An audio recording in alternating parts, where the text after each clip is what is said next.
പ്രിയപ്പെട്ട സുഹൃത്തുക്കളെ, 1999 ഓഗസ്റ്റ് 25 എന്ന് പറഞ്ഞൊരു ദിവസം CPM-ൻ്റെ കണ്ണൂർ ജില്ലയിലെ സമുന്നതനായിട്ടുള്ള നേതാവായിട്ടുള്ള പി ജയരാജൻ ഒരിക്കലും മറക്കാനാവില്ല. അദ്ദേഹത്തിന് 45 വയസ്സായിരുന്നു. അന്നാണ് അതിക്രൂരമായി, അന്നൊരു തിരുവോണ നാളായിരുന്നു. അന്ന് പി ജയരാജൻ വീട്ടിലുണ്ട് എന്ന് മനസ്സിലാക്കിക്കൊണ്ട് RSSൻ്റെ ഒരു 12 അംഗ സംഘം അദ്ദേഹത്തിൻ്റെ വീട്ടിലേക്ക് കടന്നു കയറി അദ്ദേഹത്തെ അതിഗുരുതരമായി ആക്രമിക്കുകയായിരുന്നു. മരിച്ചു എന്ന് കരുതിയാണ് അവർ തിരിച്ചു പോയത്. ജയരാജൻ്റെ ജയരാജൻ്റെ അസാമാന്യമായിട്ടുള്ള ധൈര്യവും ഭാര്യയുടെ അവസരോചിതമായിട്ടുള്ള ഇടപെടലും കൊണ്ടാണ് അദ്ദേഹം ഇന്ന് ജീവിച്ചിരിക്കുന്നത്. തകർന്ന കൈപ്പത്തിയും തുന്നിച്ചേർത്ത വിരലുകളുമായിട്ടാണ് അദ്ദേഹം ജീവിച്ചിരിക്കുന്നത്. അതുമായി ബന്ധപ്പെട്ട ചില ചിത്രങ്ങളാണ് എൻ്റെ പുറകിൽ നമ്മൾ കാണുന്നത്. ഇനി നമുക്ക് ജയരാജൻ ആ ആക്രമണത്തെക്കുറിച്ച് പറയുന്നത് നമുക്ക് ഒന്ന് കേൾക്കാം. ഏതാനും മിനിറ്റുകൾ നമുക്കൊന്ന് കേൾക്കാം. അപ്പം അന്ന് ആകസ്മികമായിട്ടാണല്ലോ ആക്രമണം ഉണ്ടായത്, അല്ലെങ്കിൽ ആക്രമിക്കാൻ കഴിയില്ലല്ലോ.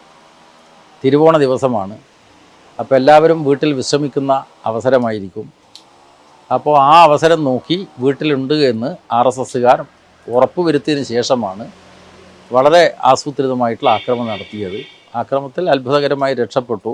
എറണാകുളത്തെ ആശുപത്രിയിൽ മാത്രമാണ് അക്കാലത്ത് മൈക്രോവാസ്കുലർ സർജറി സൗകര്യമുണ്ടായിരുന്നത്. അങ്ങോട്ടേക്ക് പെട്ടെന്ന് പോയി. ഞാൻ മരിച്ചു എന്ന് കണക്കാക്കിയിട്ടാണ് എന്നെ വിട്ടവർ പോയത്. ഒടുവിൽ അവർ ബോംബെറിഞ്ഞു. ആ ബോംബിൻ്റെ ചികള്, അതല്ലെങ്കിൽ അതിൻ്റെ ഒരു ഭാഗം ആണി എൻ്റെ തലയിൽ അങ്ങോട്ട്, സ്കള്ളിൽ അങ്ങോട്ട് ആണ്ടിറങ്ങി. അത് 3 ദിവസം കഴിഞ്ഞതിന് ശേഷം ആസ്പത്രിയിൽ നിന്ന് ഡോക്ടർമാർക്ക് പോലും തിരിച്ചറിയാനായുള്ളൂ. ഭാര്യ യമനയുടെ സമയോചിതമായിട്ടുള്ള ഇടപെടലാണ് അതിവേഗം ആസ്പത്രിയിൽ എത്തിക്കാനും തലശ്ശേരി കോപ്പറേറ്റീവ് ഹോസ്പിറ്റലിൽ വെച്ച് പ്രാഥമിക പരിചരണം ലഭിച്ചതിന് ശേഷം എറണാകുളത്തെ പോകാൻ കഴിഞ്ഞത്. ആ അവസരത്തിലൊന്നും എനിക്ക് ബോധം നഷ്ടപ്പെട്ടിരുന്നില്ല. ഇതാണ് അത്ഭുതകരമായിട്ടുള്ള കാര്യം. എന്തുകൊണ്ടെന്ന് ചോദിച്ചു കഴിഞ്ഞാൽ എൻ്റെ ശാരീരികമായിട്ടുള്ള അവസ്ഥ കൊണ്ടായിരിക്കും. ഈ പരിക്കുകളൊക്കെ ഏറ്റെങ്കിലും എനിക്ക് ബോധം നഷ്ടപ്പെട്ടിരുന്നില്ല. അപ്പോൾ എറണാകുളത്ത് എത്തുന്നത് വരെ കഠിനമായിട്ടുള്ള വേദന സഹിച്ചുകൊണ്ടാണ് എൻ്റെ ആംബുലൻസിലെ യാത്ര. സുഹൃത്തുക്കളെ, അദ്ദേഹം പറയുന്നത് കേട്ടല്ലോ. അതിഭീകരമായിട്ടുള്ള ഭയാനകമായിട്ടുള്ള ആക്രമണം, പിന്നെ ബോംബേർ, മരിച്ചു എന്ന് പറഞ്ഞിട്ടാണ് തിരിച്ചു പോയത്. അദ്ദേഹത്തിൻ്റെ ഒരു വിരൽ നഷ്ടപ്പെട്ടത്, ഈ പറഞ്ഞ പോലെ തകർന്ന കൈപ്പത്തി, തുന്നിച്ചേർത്ത വിരലുകൾ, ഇതൊക്കെ നമ്മൾ കണ്ടല്ലോ. സുഹൃത്തുക്കളെ, ആ കേസിൽ കീഴ്ക്കോടതി ശിക്ഷിച്ച പ്രതികൾ ഉൾപ്പെടെയുള്ളവരെ വെറുതെ വിട്ട ഹൈക്കോടതി ജഡ്ജിയെ, അതായത് ആ കേസിൽ ജയരാജനെ ആക്രമിച്ച 9 പേരെ ശിക്ഷിച്ച കീഴ്ക്കോടതിയുടെ വിധിക്കെതിരായിട്ടുള്ള അപ്പീലിൽ 9 പേരെ ശിക്ഷിക്കുകയും 3 പേരെ വിചാരണ കോടതി വെറുതെ വിടുകയും ചെയ്തു. അതിനെതിരെ കൊടുത്ത അപ്പീലിൽ അതിൽ 1-ാം പ്രതിയെയും 3 മുതൽ 9 വരെയുള്ള പ്രതികളെയും വെറുതെ വിട്ട, എന്നാൽ 2-ാം പ്രതിയെ മാത്രം ശിക്ഷിച്ച ഹൈക്കോടതി ജഡ്ജിയെ, അദ്ദേഹത്തിൻ്റെ പേര് പി സോമരാജൻ എന്നാണ്, ആ സോമരാജൻ എന്ന് പറഞ്ഞ ജഡ്ജിയെ പിണറായി വിജയൻ്റെ പരമോന്നത നേതാവ് Pinarayi Vijayan real estate appellate ട്രിബ്യൂണലിൻ്റെ ചെയർപേഴ്സണായി നിയമിച്ചു എന്ന് പറയുമ്പോൾ അത് പി ജയരാജന് എത്രത്തോളം ഹൃദയഭേദകമായിരിക്കും എന്ന് നമ്മൾ ഒന്ന് ഓർത്തു നോക്കണം എന്ന് പറയാൻ വേണ്ടിയിട്ടാണ് ഞാൻ ഈ വീഡിയോ ചെയ്യുന്നത്. എനിക്ക് പി ജയരാജനോട് ഈ വീഡിയോയിലൂടെ പറയാനുള്ളത്, പിണറായി വിജയൻ RSS മുഖ്യമന്ത്രിയാണ് എന്ന്, ഒരു MLA പോലുമില്ലാതെ RSS BJPക്ക് ഒരു മുഖ്യമന്ത്രിയെ സൃഷ്ടിച്ചു കൊടുക്കാം എന്നത് പിണറായി വിജയൻ തെളിയിച്ചിരിക്കുകയാണ് എന്ന് ഇനിയെങ്കിലും പി ജയരാജൻ ഒന്ന് മനസ്സിലാക്കുന്നത് നന്നായിരിക്കും എന്നാണ് എനിക്ക് സൂചിപ്പിക്കാനുള്ളത്. ഞാനതിൻ്റെ വിശദാംശങ്ങളിലേക്ക് പോകുന്നതിന് മുമ്പ് ഈ കേസിൻ്റെ നാൾ വഴികൾ ഞാനൊന്ന് പറയാം. തിരുവോണനാളിലുണ്ടായിട്ടുള്ള ആക്രമണത്തെക്കുറിച്ചിട്ടൊക്കെ ഞാൻ പറഞ്ഞു. പി ജയരാജൻ പറയും നമ്മൾ കേട്ടു. അദ്ദേഹത്തിനുണ്ടായിട്ടുള്ള പരിക്കുകളുമായി ബന്ധപ്പെട്ട ചിത്രങ്ങൾ നമ്മൾ കണ്ടു. ഈ കേസ് വിചാരണ കോടതിയിൽ വന്നപ്പോൾ വിചാരണ കോടതി 9 പേരെ ശിക്ഷിച്ചിരുന്നു, 9 പ്രതികളെ ശിക്ഷിച്ചിരുന്നു. 3 പേരെ വെറുതെ വിട്ടു. ശിക്ഷിച്ചവർക്ക് 10 വർഷം കഠിന തടവും വിധിച്ചിരുന്നു. ആ 9 പേരെ ശിക്ഷിച്ചതിനെതിരെയും ആ 3 പേരെ വിചാരണ കോടതി വെറുതെ വിട്ടതിനുമെതിരെ സർക്കാർ അപ്പീൽ പോയി. ആ അപ്പീലിന്മേൽ കേരള ഹൈക്കോടതി വാദം കേട്ടതിനെ തുടർന്ന് പി സോമരാജൻ എന്ന് പറയുന്ന ആ ജഡ്ജ് 1-ാം പ്രതിയെയും 3 മുതൽ 9 വരെയുള്ള പ്രതികളെയും വെറുതെ വിട്ടു. 2-ാം പ്രതിയെ മാത്രം ശിക്ഷിച്ചു. അതായത് കാടിച്ചേരി അജി, കൊയ്യോൻ മനു, പാറ ശശി, ഇളന്തോട്ടിൽ മനോജ്, കുനിയൻ ഷനൂബ്, ജയപ്രകാശൻ, കൂവേരി പ്രമോദ്, തൈക്കണ്ടി മോഹൻ എന്നീ പ്രതികളെ വെറുതെ വിട്ടു. എന്നിട്ട് 2-ാം പ്രതിയായിട്ടുള്ള ചിരികണ്ടോത്ത് പ്രശാന്തിനെ മാത്രം ശിക്ഷിച്ചു. ഇങ്ങനെ ആ പി ജയരാജനെ കൊല്ലാക്കൊല ചെയ്ത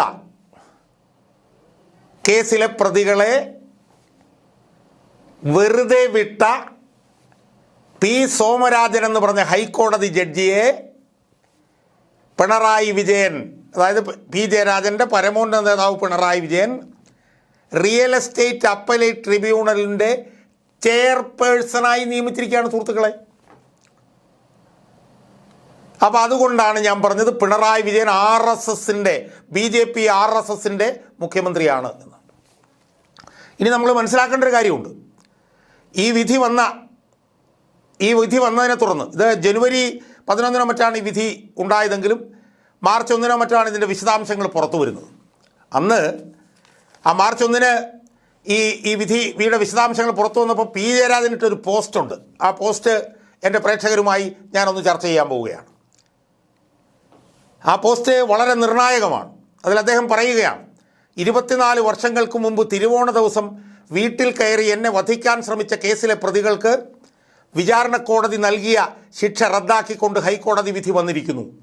വിധിയുണ്ടാക്കിയ അമ്പരപ്പിനെ തുടർന്ന് പലരും എന്നെ വിളിച്ച് അവരുടെ അഭിപ്രായങ്ങൾ അറിയിക്കുകയുണ്ടായി. എന്നിട്ട് അദ്ദേഹത്തിൻ്റെ ആദ്യത്തെ പാരഗ്രാഫ് വളരെ നിർണായകമാണ്. കീഴ്ക്കോടതികളുടെ വിധികൾ മേൽക്കോടതികൾ റദ്ദാക്കുന്നത് സ്വാഭാവികമാണ്. ഞാൻ ഇരയായിട്ടുള്ള വധശ്രമ കേസിൽ ഹൈക്കോടതി വിധിയും അതുകൊണ്ട് തന്നെ ഞാൻ വ്യക്തിപരമായി എടുക്കുന്നില്ല. ഇനിയുള്ള വാചകങ്ങൾ നമ്മൾ കേട്ടോണം. എന്നാൽ ജുഡീഷ്യറിയുടെ പല തലങ്ങളിലും RSSൻ്റെ ഇടപെടലുകൾ സാർവത്രികമായി ചർച്ച ചെയ്യപ്പെടുന്നത് കൊണ്ട് തന്നെ കേരള ഹൈക്കോടതിയുടെ ഈ കേസിലെ നടപടികൾ സുസൂക്ഷ്മം പിന്തുടർന്നിരുന്നു. കാരണം RSS പ്രമുഖൻ കൂടി പ്രതികളുടെ കൂട്ടത്തിൽ ഉണ്ടായിരുന്നു എന്ന് പറഞ്ഞാൽ ജുഡീഷ്യറിയിലെ RSS ഇടപെടൽ ജയരാജൻ നേരത്തെ തന്നെ മനസ്സിലാക്കിയിരുന്നു. അതുകൊണ്ട് ഇത് സുസൂക്ഷ്മം വീക്ഷിച്ചിരുന്നു എന്നാണ് പറയുന്നത്. ഇനി അടുത്ത പാരഗ്രാഫ് കേട്ടോണം. 2023 ഡിസംബർ 20-നാണ് അപ്പീൽ ഹർജികൾ ബഹുമാനപ്പെട്ട ഹൈക്കോടതി സിംഗിൾ ബെഞ്ച് പരിഗണിച്ചത്. ഇതിൽ ജയരാജൻ വിശദീകരിക്കുന്നത് ഈ കേസ് കേട്ട ജഡ്ജിയുമായി ബന്ധപ്പെട്ടുകൊണ്ടുള്ള ചില വിവാദങ്ങളാണ്, അട്ടിമറി ഇതുമായി ബന്ധപ്പെട്ട് നടന്നിട്ടുണ്ടെന്നാണ് അദ്ദേഹം ഇതിനകത്ത് പറഞ്ഞു വരുന്നത്. പരിഗണനയ്ക്കെടുത്തപ്പോൾ കേസ് മറ്റൊരു ദിവസത്തേക്ക് നീട്ടിവെക്കണമെന്ന് ഗവൺമെൻറ് പ്ലീഡർ കോടതിയോട് അപേക്ഷിച്ചു. അപ്പീൽ ഹർജി കേൾക്കുന്നത് ക്രിസ്മസ് വെക്കേഷന് ശേഷം പരിഗണിക്കാമെന്ന് ജഡ്ജി പറഞ്ഞു. അപ്പോൾ കോടതി ഭാഗത്തിനെടുത്തപ്പോൾ ഇത് മറ്റൊരു ദിവസത്തേക്ക് മാറ്റിവെക്കണമെന്ന് പറഞ്ഞു. ക്രിസ്മസ് വെക്കേഷന് ശേഷം പരിഗണിക്കാമെന്ന് ജഡ്ജി പറഞ്ഞു. എന്നാൽ തൊട്ടടുത്ത ദിവസം, അതായത് ഡിസംബർ 21-ന് ഈ 3 അപ്പീലുകളും പരിഗണനയ്ക്കായി പോസ്റ്റ് ചെയ്യുകയാണ് ഉണ്ടായത്. അപ്പോൾ 20-ാം തീയതി കേസ് വന്നപ്പോൾ ഇത് ക്രിസ്മസ് വെക്കേഷന് ശേഷം പരിഗണിക്കാമെന്ന് പറഞ്ഞു. പക്ഷേ അതിൻ്റെ തൊട്ടുപിറ്റേ ദിവസം കേസ് പരിഗണനയ്ക്കെടുത്തു. 21-ന് ഈ കേസ് പരിഗണനയ്ക്കെടുത്തപ്പോൾ തലേ ദിവസത്തെ കോടതിയുടെ തീരുമാനം വെക്കേഷന് ശേഷം പരിഗണിക്കാമെന്നായിരുന്നു എന്ന കാര്യം ഗവൺമെൻറ് പ്ലീഡർ കോടതിയെ ഓർമ്മിപ്പിച്ചു. അങ്ങനെയാവാമെന്ന് കോടതി സമ്മതിച്ചു. വളരെ നിർണായകമാണ്, കേട്ടോണം. ക്രിസ്മസ് അവധിക്ക് ശേഷം 2024 ജനുവരി 4 കേസ് പോസ്റ്റ് ചെയ്യുകയും ചെയ്തു. അപ്പോൾ ഈ കേസ് പരിഗണനയ്ക്ക് വന്നു. അപ്പോൾ ഈ കേസ് മറ്റൊരു ദിവസത്തേക്ക് വെക്കണമെന്ന് പറഞ്ഞു. ആ കേസ് പിറ്റേ ദിവസം പരിഗണനയ്ക്ക് വന്നപ്പോൾ ഈ കേസ് കോടതി ഓർമ്മിപ്പിച്ചു. കോടതി അത് സമ്മതിച്ചു. എന്നാൽ 2024 ജനുവരി 4 കേസ് പോസ്റ്റ് ചെയ്യുകയും ചെയ്തു. എന്നിട്ട് ജയരാജൻ പറയുന്നത് എന്താണെന്നറിയാമോ? ഇവിടെയാണ് അസ്വാഭാവികമായ നടപടി ഉണ്ടായത്. അതായത് ഈ കേസിൽ പിന്നീട് ജയരാജനെ ആക്രമിച്ച പ്രതികളെ മുഴുവൻ വെറുതെ വിട്ട കേസിൻ്റെ വാദം നടക്കുന്ന സമയത്ത് തന്നെ അതിൽ അസ്വാഭാവികമായ നടപടി ഉണ്ടായി എന്ന് പി ജയരാജൻ പറയുകയാണ്. ഈ കേസ് ഭാഗികമായി കേട്ടു എന്നുകൂടി കോടതി രേഖപ്പെടുത്തി. ഭാഗികമായി കേട്ടു എന്ന് പറഞ്ഞാൽ പാർട്ട് ഹേർഡ് എന്നാണ്. പാർട്ട് ഹേർഡ് എന്ന് പറഞ്ഞാൽ ജഡ്ജി മാറിപ്പോയാലും പിന്നെ ആ ജഡ്ജി തന്നെ കേൾക്കും. കാരണം ഭാഗികമായി കേട്ടു എന്നാണല്ലോ. എന്നാൽ ജയരാജൻ പറയുന്നത് എന്താണ്? യഥാർത്ഥത്തിൽ അപ്പീലിൻ്റെ ഭാഗമായി ഒരു വാദവും ആരും ഉയർത്തിയിരുന്നില്ല. അപ്പോൾ എന്താ സംഭവിച്ചത്? ഈ കേസ് മാറ്റിവെക്കാൻ പറഞ്ഞു, മാറ്റിവെച്ചു. ഒരു വാദവും നടന്നില്ല. ഭാഗികമായി വാദം നടക്കുമ്പോഴാണ് പാർട്ട് ഹെഡ് എന്ന് പറയുന്നത്. പക്ഷേ ഇതിനകത്ത് ഒരു വാദവും നടന്നില്ല. ഒരു വാദവും നടക്കാതിരുന്നിട്ട് കൂടി ജഡ്ജി അത് പാർട്ട് ഹെഡ് എന്ന് എഴുതി വെച്ചു. അത് അസ്വാഭാവികമാണ്. ഇതിങ്ങനെ രേഖപ്പെടുത്തിയത് നീതി നിർവഹണ കാര്യത്തിൽ ഗൗരവമായ പ്രശ്നമാണ്. പി ജയരാജൻ പറയുകയാണ്. അപ്പീൽ പരിഗണിച്ച ബെഞ്ചിൻ്റെ വീഡിയോ ഫുട്ടേജ് പരിശോധിച്ചാൽ മേൽപ്പറഞ്ഞതെല്ലാം വസ്തുതയാണെന്ന് മനസ്സിലാവും. അപ്പോൾ ഈ കേസിൽ അട്ടിമറി നടന്നിട്ടുണ്ടെന്ന് പി ജയരാജൻ പറയുകയാണ്. എന്നിട്ട് വീഡിയോ ഫുട്ടേജ് പരിശോധിക്കണം എന്ന് പറയുകയാണ്. കേസിൻ്റെ കാര്യത്തിൽ കോടതി കാണിച്ച നീതീകരിക്കാനാവാത്ത ധൃതി ശ്രദ്ധിക്കപ്പെടേണ്ടതാണ്. അക്രമത്തിൻ്റെ ഇരയെന്ന നിലയിൽ അതിനാൽ തന്നെ എനിക്ക് നീതി ലഭിച്ചില്ല. വധശ്രമത്തിന് ഇരയായിട്ടുള്ള ആളെന്നുള്ള നിലയിൽ നീതി നിഷേധമാണ് ഇവിടെ സംഭവിച്ചത്. അപ്പോൾ പി സോമരാജൻ്റെ ബെഞ്ച് തനിക്ക് നീതി നിഷേധിച്ചു എന്ന് പി ജയരാജൻ പച്ചയായി പറയുകയാണ്. അത് മാത്രമല്ല, ഇതിനകത്ത് തുറന്നെടുത്ത നടപടികൾ നോക്കിക്കോണം. ഇതെല്ലാം ചൂണ്ടിക്കാണിച്ചുകൊണ്ട് 2023 ഡിസംബർ 26 ബഹുമാനപ്പെട്ട ഹൈക്കോടതി ചീഫ് ജസ്റ്റിസിന് ഞാൻ രേഖാമൂലം പരാതി നൽകി. അപ്പോൾ ഈ കേസ് അട്ടിമറിക്കാൻ വേണ്ടി കോടതി ശ്രമം നടത്തി. അതിൻ്റെ വിശദാംശങ്ങൾ വെച്ചുകൊണ്ട് വധശ്രമത്തിന് ഇരയായിട്ടുള്ള പി ജയരാജൻ 2023 ഡിസംബർ 26 ഹൈക്കോടതി ചീഫ് ജസ്റ്റിസിന് രേഖാമൂലം പരാതി നൽകി.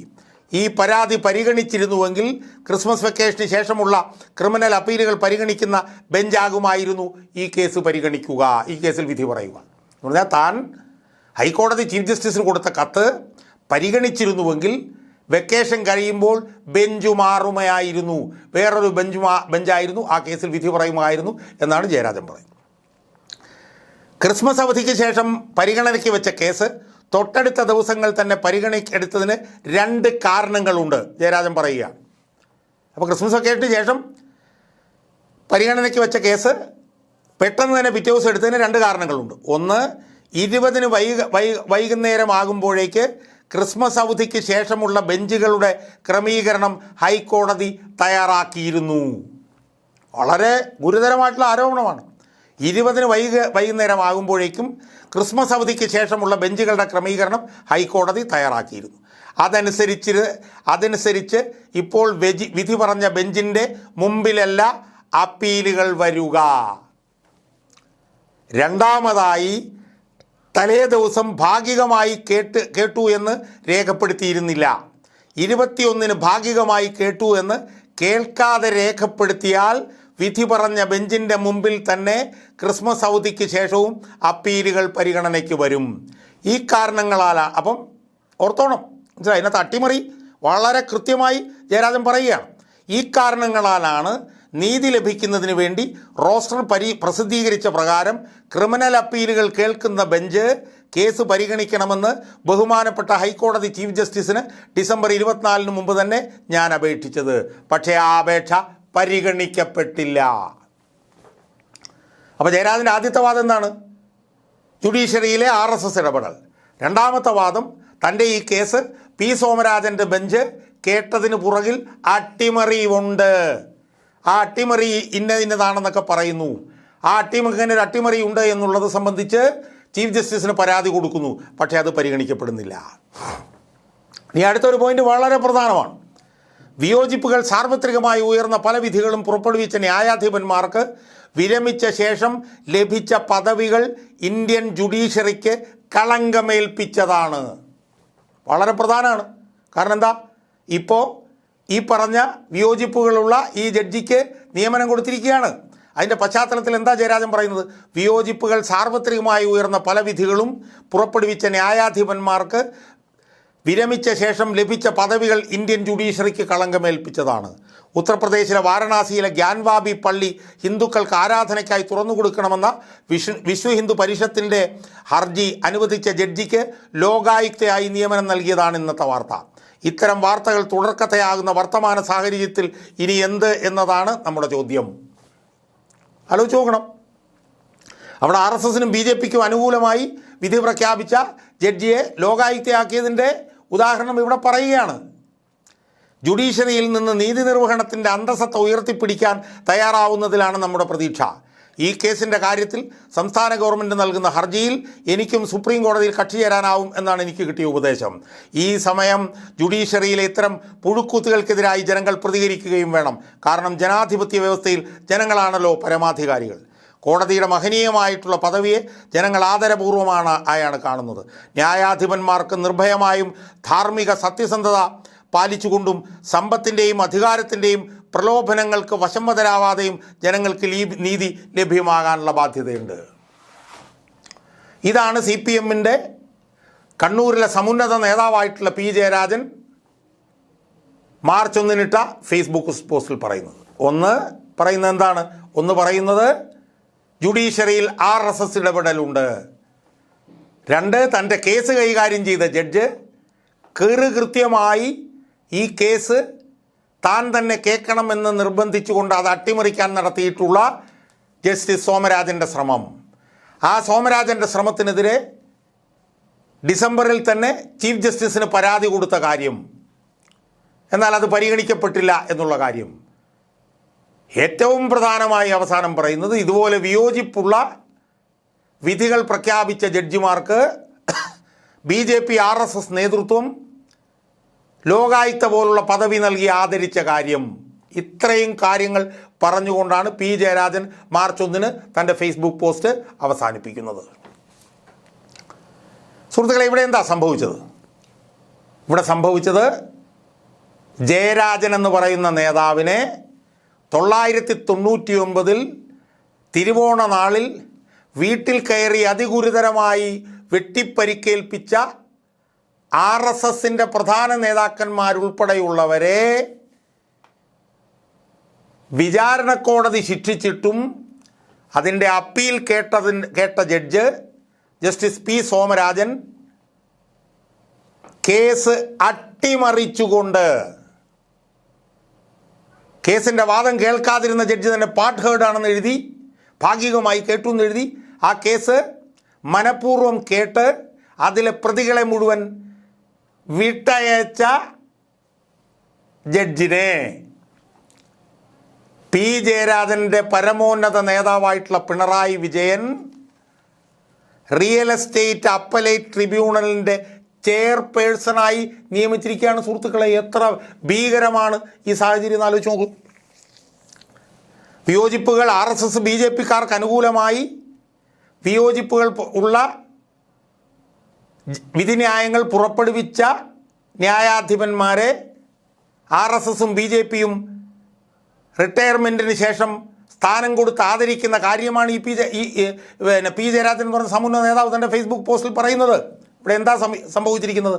CPMൻ്റെ ഒരു സമുന്നത നേതാവിനെ വെട്ടിക്കൊല്ലാറാക്കിയ കേസിലെ RSSൻ്റെ പ്രതിനിധികളെ, RSSൻ്റെ നേതാക്കന്മാരെ കേസ് അട്ടിമറിച്ചുകൊണ്ട് വിട്ടയച്ച ഹൈക്കോടതി ജഡ്ജി P. സോമരാജനെ, P.